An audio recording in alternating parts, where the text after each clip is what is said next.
2021 সালের ভোট পরবর্তী হিংসা মামলায় গ্রেফতার তৃণমূলের সাংরা এলাকার সভাপতি সাধন মণ্ডল সহ তৃণমূলের 4 জন। তাদের আদালত থেকে বের করার সময় চোর চোর স্লোগান দিতে থাকে স্থানীয়রা। 2021 সালে ভোট পরবর্তী হিংসার অভিযোগে সাধন মণ্ডল সহ 4 জন তৃণমূল নেতাকে গতকাল গ্রেফতার করেছে সাঁইথিয়া থানার পুলিশ। সাধন সহ 4 জন গ্রেফতার হয়েছে।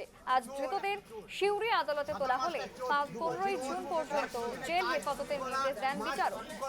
আজ সাধন মণ্ডল সহ ধৃতদের সিউড়ি আদালতে তোলার সময় চোর চোর স্লোগান দিতে থাকেন স্থানীয়রা।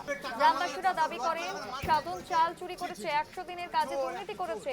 সাধন জেল থেকে বের হলেই মার্ডার হবে এমনটাই দাবি করেছেন এক বিজেপি কার্যকর্তা তপন পাল। এমনটাই কার্যত জানা যাচ্ছে।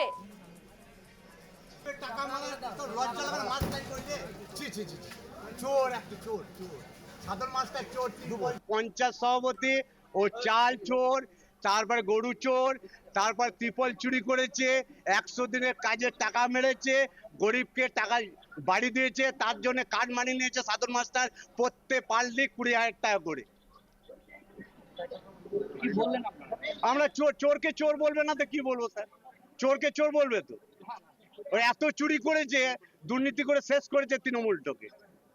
ওই সাধন মাস্টার আর বাবন রাজু ভট্টাচার্য তো ঢুকে আছে, এরপর যাবে ঝোকন সাধু, ওর বাড়ি রেড করা হয়েছে, 100 খানা ত্রিপল বেরোনো হয়েছে। ওইটাই সাধন মাস্টারকে কালকে অ্যারেস্ট করেছে। ও অঞ্চল সভাপতি ছিল, সাংড়া অঞ্চল তৃণমূলের।